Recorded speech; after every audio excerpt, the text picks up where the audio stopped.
Hello, everyone. My name is Mike Roberts. I am a teacher, instructional coach, and author based out of Salt Lake City, Utah. And for this video, I'm going to be sharing with you 10 cool literacy strategies that work in any classroom. I've been a teacher for 22 years, and the bulk of those have been spent in the English classroom. And I'm going to share with you 10 really awesome ideas that I think will work regardless of what grade level or what content area you teach. So this is kind of the cream of the crop for me. So hope you enjoy the next 20-25 minutes here as I run through some things. At the end of this, I will be sharing some contact information.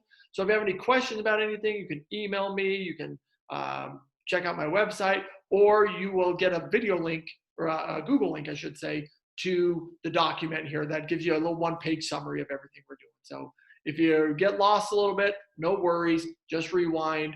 Hopefully it clears it up, but if not, there are other resources out there to help you out. So first strategy that I think is really effective is one I call Good Weekend, Bad Weekend. And Good Weekend, Bad Weekend is a starter activity that we do every Monday. And remember, when you're thinking of literacy, most teachers just think reading and writing, but literacy is reading, writing, speaking, listening, and presenting. And so this is a cool starter activity where they're speaking and listening and sometimes even presenting, where they just talk about what was good about their weekend and what wasn't so good about their weekend.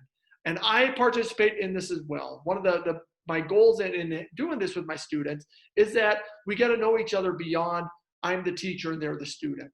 They start to look at me as a person and I start to look at them as a person. And it's really fun when you have commonalities, like a kid goes to a movie and you've seen that movie, you can connect over that. Or, a couple kids watched the basketball game or the baseball game and you watched it as well. And it's just a great way to build relationships. And I get it. Some of you are saying, but wait a second, this is going against my content time. It is, but you're building relationships. And those relationships you build will be paid back because you won't be struggling with them as far as classroom management later on. So I argue the 5 minutes you give up once a week for this activity gets paid back in little increments throughout the course of the year. And you got to be ready for this. I like to break it up into, we do the good weekend first and then the bad weekend second, or vice versa. But you have to be ready for students to share things that are tough. And I know it sounds strange, but I love when a kid feels comfortable enough to share something that was tough with their weekend. That really shows that they've connected with you and their classmates, that they're willing to share that. And it really does solidify the relationships within that class and almost becomes a big family. So good weekend, bad weekend is a real simple one. You just spend 5 minutes talking about what was good about the weekend, what was bad about the weekend. Cool literacy strategy number 2 is an attendance question. And again, this can be a starter activity. So as you take attendance, set a question up for each student to answer. And you can do this, I like to do this like once a week because it gets a little rough to come up with questions every single day. Plus, I'm not a big believer in this. Your starter should be the same thing every day. It kind of loses its novelty if you're constantly doing the same thing. So for the attendance question, I would say, all right, I'm going to call out attendance. And when I call your name, I need you to tell me your favorite ice cream flavor. Okay, and then so boom, they're going through, you're getting to know them a little bit more. They're hearing their name, which is very important for students to hear. Plus, you're learning a little bit more about them. So another one, tell me where you'd rather go on vacation, Hawaii or Alaska, and explain why. And so, I mean, I guess most people are going to pick Hawaii in that case. Shout out if you're in Alaska, but I think most people would go Hawaii in that case. So, which place do you like eating at more? Do you like Five Guys or Shake Shack?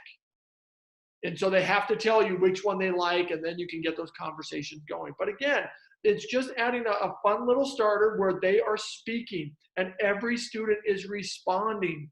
And that's, in literacy, that's what you want every day. You want that repetition where they're consistently sharing ideas and consistently reading and consistently writing. Doing it once a quarter, where here's your oral presentation, that to me is not the most effective way to incorporate literacy into the classroom. It's the little daily doses where every student, whether they're the most vocal or the most shy, is participating in some way, shape, or form. And that attendance starter question is really easy, really fun. It creates some good discussion. Like, what do you mean you like Lucky Charms more than Captain Crunch? So, it's super cool, super easy. attendance questions. Very, very fun. Number 3, this is one I started just recently, a few years ago, and I call it, and again, this is another starter activity, I call it Friday Facts. And on Friday, I let my students ask me 5 questions that they have about me. Not about the class, not about me as a teacher, me as a person. What are some questions you want to know about me? And you might want to set up some parameters depending on how much you want to share with your students. But they ask me questions and then I respond. And if they ask me a question, I get to ask them a question back. So I'm learning more about them. They're learning more about me. This week, we just finished school. So this week, my students asked me who my favorite basketball team is, which is the Utah Jazz, for those of you who care. My students asked me where my favorite place to eat is, which is the Cheesecake Factory, in case you're wondering. My students asked me, so then they ask some questions, and I let them know right off the bat, hey, I'm not going to answer, some of these questions. So I'm working with 8th and 9th graders, and they want to know, hey, how much does your suit cost? And I said, I'm not comfortable answering that one. And that's all. And they know, and they're like, okay, sorry. And so, sometimes you do got to say, hey, I'm not answering that one. But then I flip it back on them. So what's your favorite basketball team? Utah Jazz. What about you? And the kid then tells me who, and we make some connections there. Where's your favorite place to eat? Cheesecake Factory. What do you like? And if you're teaching a junior high, 90% of them are going to say Chick-fil-A. Okay, so those Friday Facts, real easy way to just, again, especially at the end of the week. My goal in a lot of my starters is to let them see me as a person and not just as a teacher, and to build relationships on who we are beyond the classroom, so we can really focus on that and then build on that when it's in the classroom. Number 4, one of my favorites is a haiku review. All right, so you finish a reading or a lesson or a unit, and then I will assign my students, okay, here's the deal. I need you to write me a haiku that summarizes the main points. For those of you who don't know what a haiku is, it's a type of poetry. The first line has 5 syllables. The second line has 7. The third line has 5. And it's really cool to see students counting out syllables, because not only are they counting out syllables, they're also then having to change, because that one word used too many syllables, so then they pick another word that fits it. And it's really fun to see kids go, wait, yes. And they figure out, and you see them getting excited about literacy. And it's really fun when, and I love this when this happens, when kids don't even know, but they totally just get suckered in. So I usually leave like 5 minutes at the end of class or whatever. This is a little exit ticket. And kids will be writing it, and then they'll finish, and a kid will raise their hand and say, Mr. Roberts, can I do another one? And right there, you're like, oh, sucker, you're totally like doing more literacy. Yes, you can do as many as you want. And then we share these sometimes. So this gives them a chance to stand up and present, and they love trying to top one another. So one that I've done in the past to model this, I'm a big fan of the I do, we do, you do type scenario. So I will have students come up with a celebrity, and they have to write a haiku about their celebrity, and then they'll read it, and we will try to guess who it is. So let me see if I can remember this one. Hold on. I can't remember what it is. I had one on Taylor Swift. I wish I had it ready for you, but you read it, and then they try to guess. Now, if you're doing this, don't pick some kind of bizarre French actor from like some 1980s movie that no one else saw besides you and your 2 college friends. Pick characters that they will know. Pick people that they will know. Pick movies that they will know. That'll get them excited about doing it. So the haiku review, a big hit from first grade when you're working on those syllables on up to high school. And high schoolers love this stuff as well. Number 5, vocab words. Vocab words. We need them, but we struggle with them. And how do you get them to learn them? And you want them to learn them in a way that they're not just going to spit it out on a test and then be done with it for the rest of their lives. And so some of you are like, just memorize it, then spit it back. That's fine. Some of you get creative and say, use it in a sentence as well. That's fine. My tip is to create a vocab story. where you give your students 10, let's say you got 10 vocab words. Here's your 10 vocab words, everybody. Here's what I need you to do. I need you to use those 10 words in any type of writing that you want. You can write me a story. You can write me a summary of the game last night. You can do this as a journal entry and you incorporate those things. I said, I don't care. I call it a vocab story, but I said, I don't care how you use them as long as it's put together into one piece of writing. Here's where it gets rad. Kids often say, how long does this have to be? I say, long enough that it keeps it interesting for me. And they say, well, how long is that? I said, you tell me. So I've had kids who give me a paragraph or two using 10 words, but I've also had a girl probably about 4 or 5 years ago. And she said, you don't care how long it is. I said, nope. She said, okay, I'm going to start a story. And so we had 10 words. She turned in 7 pages. Okay, she's writing this story, 7 pages. And she put the words in bold. Now, am I reading all 7 pages? No, I'm not reading all 7 pages. Come on now, let's be real. I'm reading the sentences that she highlighted, because that's what I asked them to do, is highlight the words. And so I'm reading the highlights and seeing if they use those words correctly. A lot of times I'll have them get into small groups and they'll read their favorite sentence. They'll share it with each other, summarize your story. Sometimes I have them summarize their vocab story in a haiku review, which interesting. But this girl, 7 pages. So then another month or two goes by and we're reading a book and we're actually reading Fahrenheit 451 for round 2. And she said, and I asked, we're going to do another vocab story. Here are your 15 words. She comes up to me after class and says, can I just add to my earlier story? I said, do it. So I ended up doing like 4 vocab story assignments that year. And each year she just added to it. And by the end of the year, she had, I think it was like 32 pages. She wrote a 32-page story using all these vocab words. It was super cool, super fun. She loved it. And it's something that I didn't have to, I didn't have to read all 32 pages, but it gave her that opportunity to work on her literacy in a way that was fun and engaging. And I encourage, especially those of you who aren't English teachers, to do this one. Because, and I know a lot of you are thinking, but that's the English teacher's job. Well, what if that student doesn't like the English teacher? And what if you are that student's favorite teacher in the world and you can help them improve their literacy? This is a great way to do that. Number 6 is what I call a Twitter summary. It's a lot like a haiku review, but instead of using 575, they get to use 280 characters. And even though a lot of your students won't be on Twitter, because Twitter is kind of what old people like us are on, or like me, I should assume you're old. Old people like me are on Twitter. Students, even though they're not on Twitter, they understand the concept.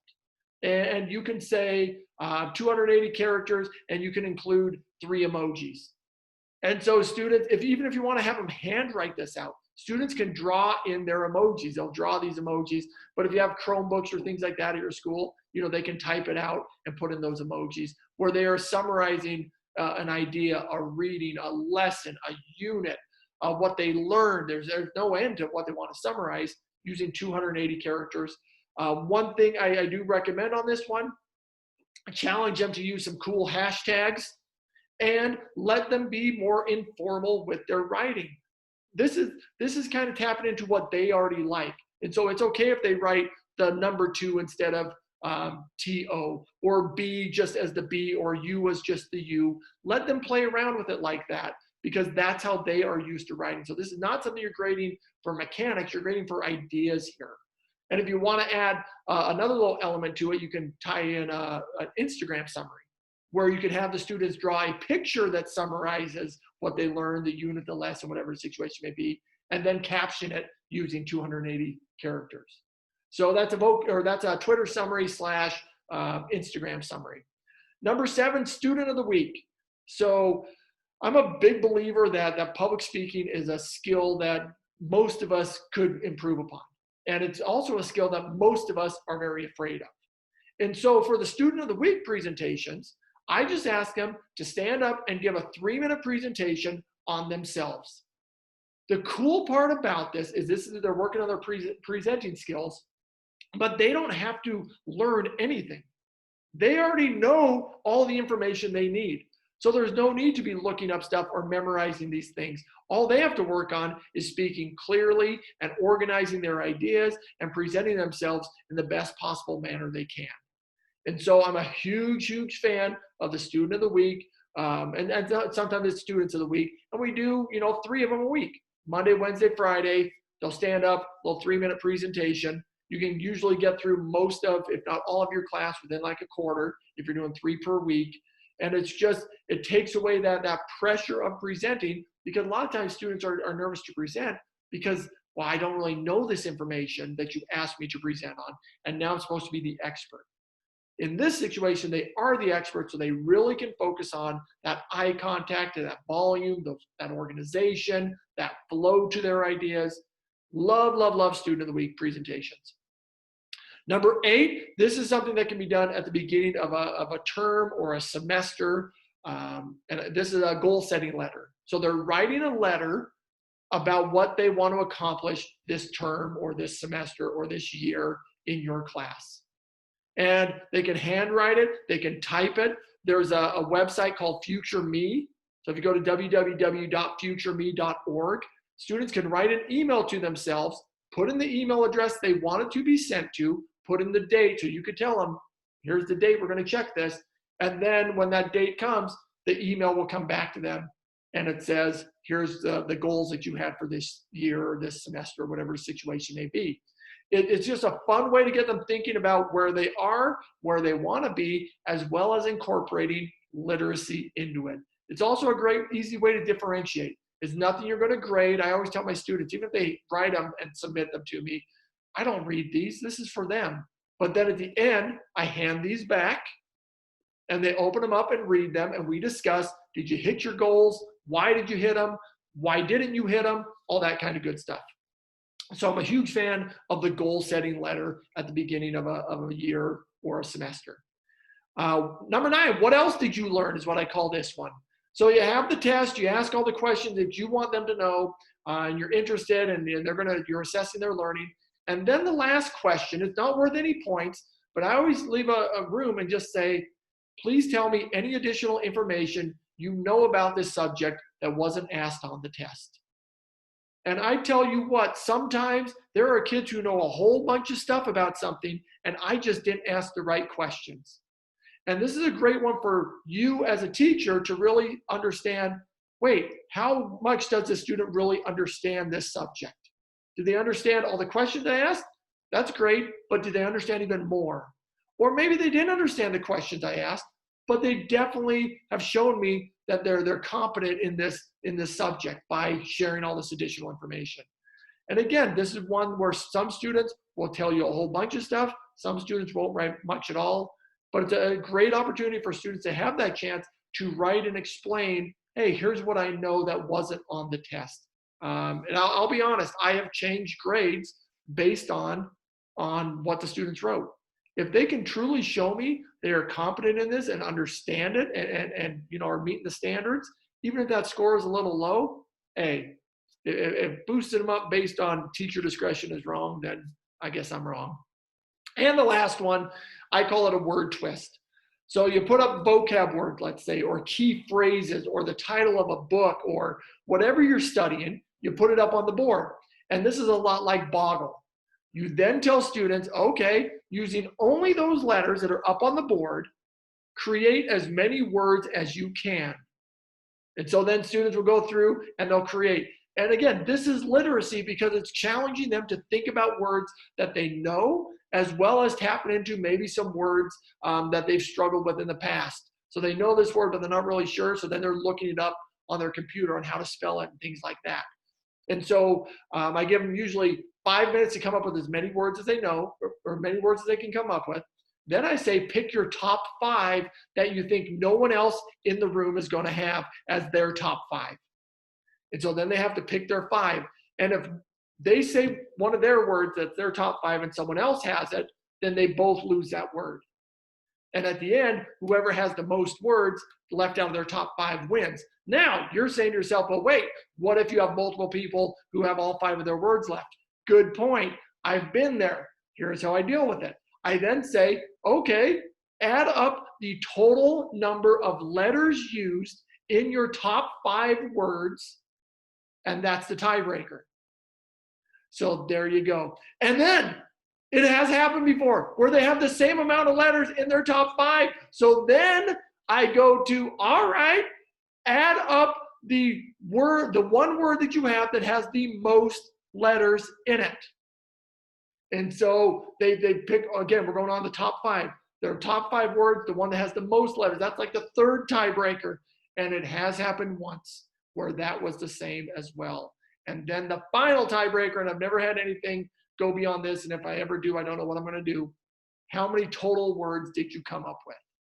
And that's the final tiebreaker. So word twist is a great one. It does take a while, but it takes a while for them to work on literacy.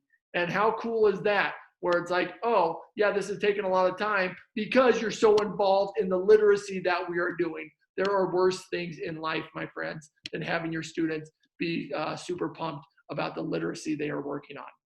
All right, so that is a quick little overview. I am going to share my screen with you, and this is the contact page.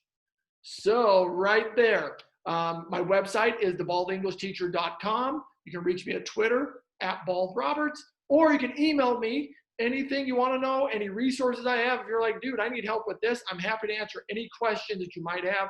I am at thebaldenglishteacher@gmail.com. If you are looking for a link to this specific session that we were just in, it is right there. So click on that link or type in that link. And if for whatever reason the link doesn't work, it should take you to a page that just says make a copy of this Google Doc, and you click on it, and then you can do whatever you want with the Google Doc. But if for some reason that's not working, then you can contact me in one of the other ways that's up there, and I'll be happy to send it to you.